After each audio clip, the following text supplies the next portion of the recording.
introduce a good friend of mine, Jeff Lloyd. I chose Jeff because I trust him implicitly. He's Group of HR Director for a major company, and he wouldn't mess around, so he's just a kind of straightforward, trustworthy pair of hands. Whereas a lot of my friends, I wouldn't trust them at all.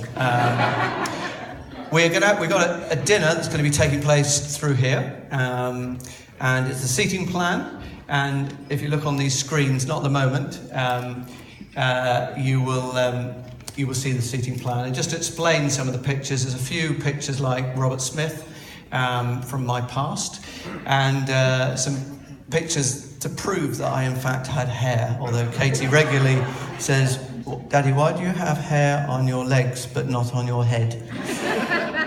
And then after dinner, we're going to have a band in here to let you know, if you want to order wine, we've got a range of wines available, so please go to the bar to order them.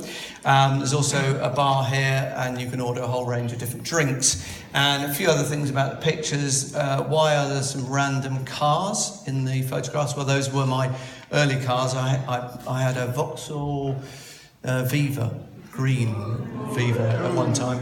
That's a picture of me trying to ride a boat with very skinny legs. This was actually when I dyed my hair blonde, but it went ginger. So without further ado, I'm going to hand over to Jeff Lloyd. Jeff. Thank you, James. Thanks very much. Thank you. I have to say, I thought it was 10 people in a pub, so this is a little bit of a surprise, but there you go. So, number one, it's a splendid place to be, isn't it? It's fantastic. And thank you very much for James and Charlotte for organising all. It's absolutely terrific and a great experience for all of us. But I have to say, when I look around, I did rather think to myself, I would quite enjoy introducing myself to Pussy Galore. So if you put your hand up, I'll talk to you later on. Goldfinger has always been one of my favourite films. It is definitely one of the better ones, certainly better than Octopussy.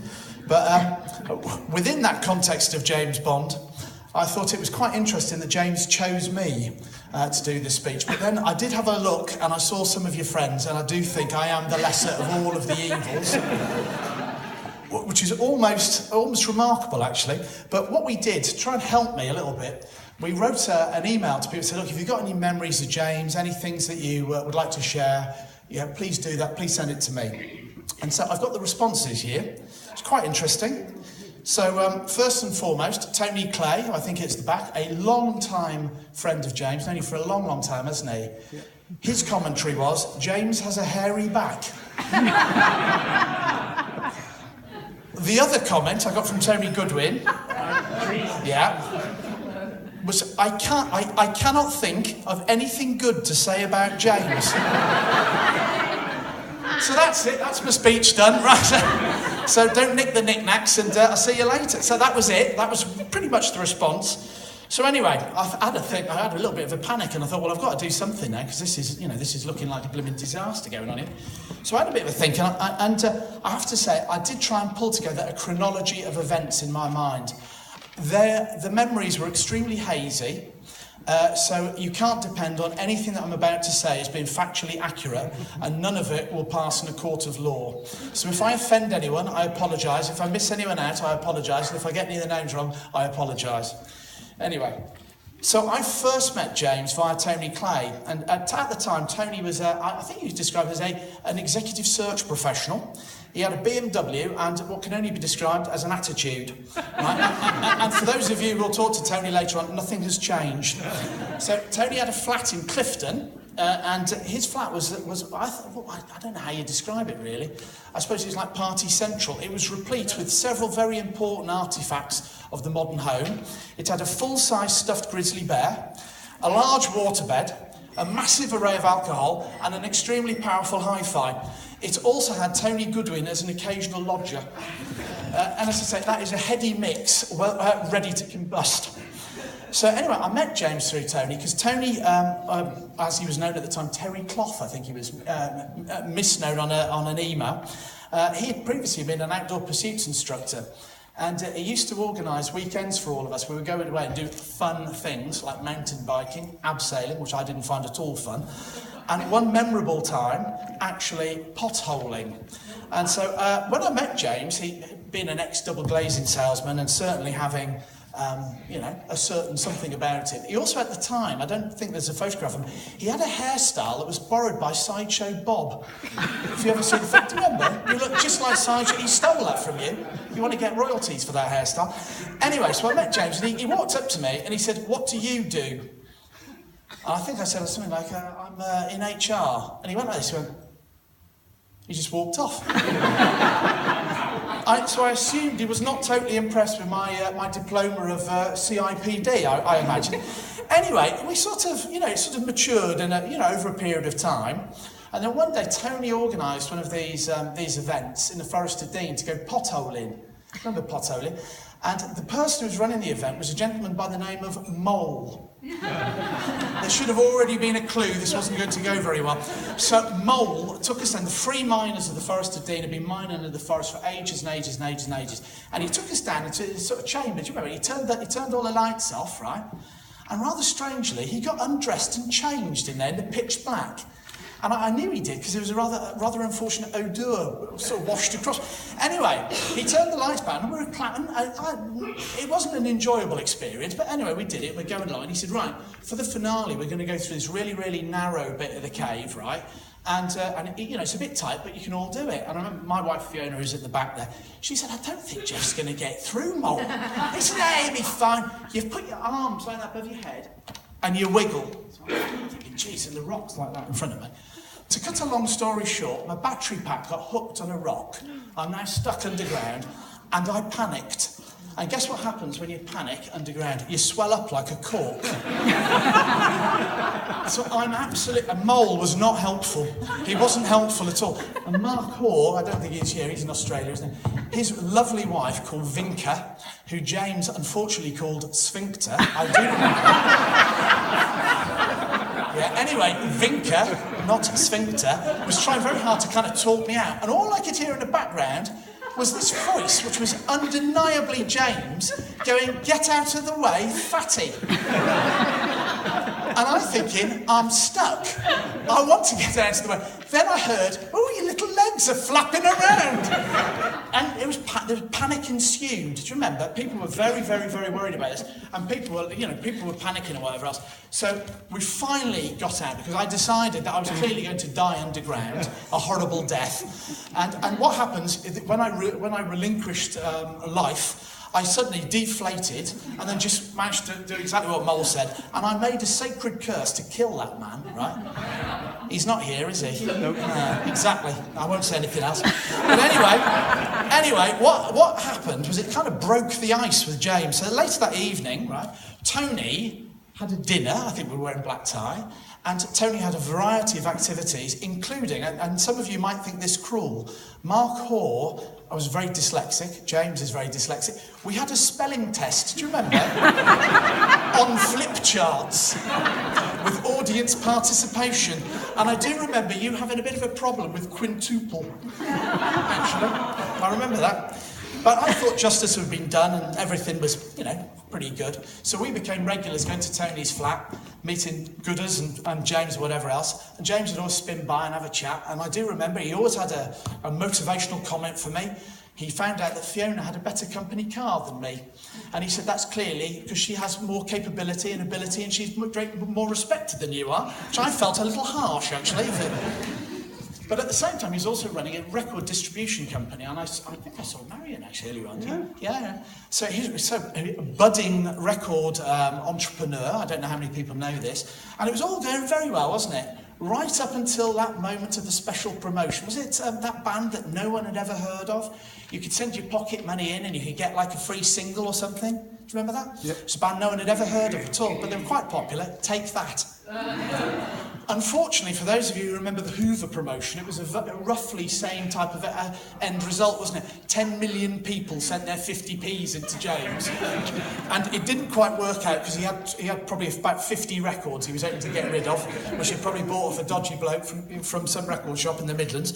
But anyway, it all went horribly wrong. And the next thing I knew, Tony called me and said that unfortunately you'd had to go on a holiday to Australia and you were the front page of the Bristol Post.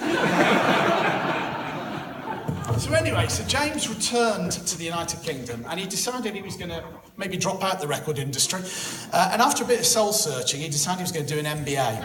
And all credit to him, you know, because it's not an easy thing to do, but he did it and he did really, really well at it. And right at the end of it, he thought, what shall I do next? And he joined an executive search for Goodman Graham. And I've been talking to Andrew Goodman, so I've got to rip up half this speech now. so I know he's here, so I can't say anything bad. But so head of marketing for Goodman Graham, as Tony said at the time, actually, this was roughly equivalent to becoming an expert in vol-au-vents and napkin management. which is, I think, a little on the harsh side, but it certainly, as we can see tonight, worked out very well. Anyway, he then set up a conferencing company, which he subsequently sold. Now, this is the bit that I've had a problem with, and I did develop a Gantt chart, and unfortunately, it wasn't big and powerful enough to manage this. I was trying, and forgive me, Charlotte, I was trying to catalogue James' girlfriends. And unfortunately, Microsoft 365 does not have that capability. And there clearly needs to be some type of enhancement, probably using big data. Anyway, I was talking, and all the names have gone out of my head. Oh, I can't remember any of them really, but I do remember having a conversation with one of James' ex-girlfriends. I said, and I was trying to desperately think of something, so I said, well, how did you meet James? There's a silence. She said, on a nudist beach. And I went, oh, and all I could think of saying was, that's nice. I thought, oh, I didn't know what to say. You'd approached a group of people on a nudist beach, hadn't you? And it's like that Mrs. Merton thing. I wish I'd said it. So, what did you see in Millionaire James Bennett? You know. Anyway, the other thing I remember, and I might be muddling girlfriends here, I think she had a necklace made up of engagement rings. Does that ring a bell? Yeah, I think so. I don't know what happened to her. I don't like to think about that too much. Anyway, so at this point, James decided he wants to work for a large corporation. I have no idea why he wanted to do this, speaking as a person who's always worked in large corporations. He did. And he went to work for one of the big accountancy firms. But unfortunately, he got quite sick at the time. Do you remember? He got a bit ill. And he rang me up one day and he said, look, could you come and visit me? I've been admitted to hospital. I'm not very well. And I need change for things like newspapers and stuff like that. And I said, where is it? He says, just by the North Circular. And I worked in New Southgate. And he said, will you come? I said, of course I will, mate. What he didn't tell me, it was the hospital for tropical diseases. So I get there, and I think they shut the campus down. I hope they shut the campus. It was like going to a Doctor Who film. You know, when they had all those, the Daleks running around and people shooting at them. So I got there was no entrance, there were no people, nothing. Eventually I found a door, and I went into this ward, there were all these rooms. And in each room there was a name, a country, and a disease. And the bloke next to James, I think he was called something like Mr. Ubengo, Zaire, green monkey disease. And I'm like, this isn't good. Anyway, so and a nurse popped out and said, would you mind preparing before you see Mr. Bennett? I said, well, I am quite prepared. He said, right, come in here, roll your sleeves up. They made me roll my sleeves up, wash in near boiling water with carbolic soap, and wear a small plastic pinny. I think this is unusual. Anyway, she brings me into James's room, and there's a seat, and there is a chalk line. She said, sit in the chair and don't move it out of that box. I thought, what the bloody hell's going on here? I thought he had a cold. I had Lemsips and things like that for him.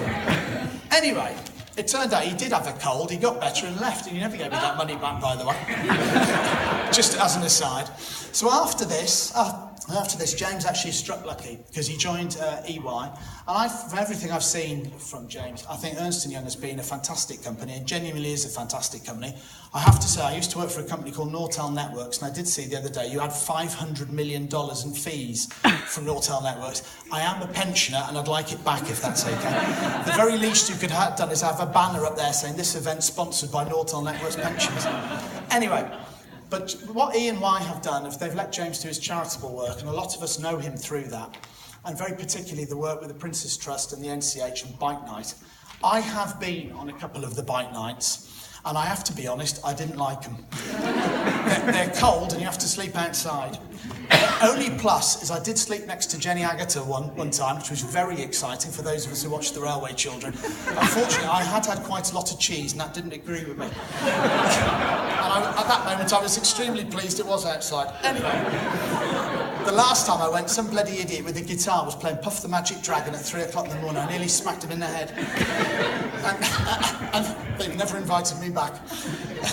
But as I was going to say, James has done a lot of that work, and luckily he has been recognised for it with an MBE, and I think that's fantastic. And I did say to you at the time, I said, it's great you've been honoured by an out-of-date, nepotistic, completely irrelevant honour system. I think you pointed out to me that I have the Bagger Level 3 gymnastics. So that is a bit better, I have to say that. But anyway, as we move on, what I would say is that, and I come to the end, so forgive me, I know I've rambled on a little bit, but hey, there's a lot of material, let's be honest. I do have to summarise some of James' more notable characteristics. I mean, there are tons and tons of stories about James, but the other people who did, and there were other people who responded, not just those two deadweights, I tell you, but everyone says the same thing. Kind, loyal, funny and smart, right? But I'd add something else to that as well. I think fearless. And I think fearless in everything, really. Always willing to take a challenge. But I'd add something else, which I think makes James a really special person. James has a driving sense of what is right. And not only does he have a driving sense of what is right, he'll do something about it. So he doesn't just say it, he does something. And the NCH, Bike Night, Prince's Trust, you've been sticking at that for a long time. And you must, I don't know how much you've raised. It must be millions, I'm imagining now. You know, and a lot of people, I'll send him 20 quid and then complain about it. He'll do this time and time and time, year after year after year. And I have to say, and I almost feel embarrassed saying it, James has been a great additive to my life. When I've been down, he's been there to help me. When he's been up, I've been there to laugh at him and try and pull him back down again. But I have to say, I admire him greatly. And I think everyone in this room feels the same way as me. You're an extremely admirable person with a lot of attributes that I think are really special. And so, on that note, thank you very much for my ramblings and listening to me. Thank you very much once again, James and Charlotte, for organising this lovely, lovely event, lovely evening. And I'm so pleased to see the Goodman Graham training on the vol-au-vents work so well. Thank you.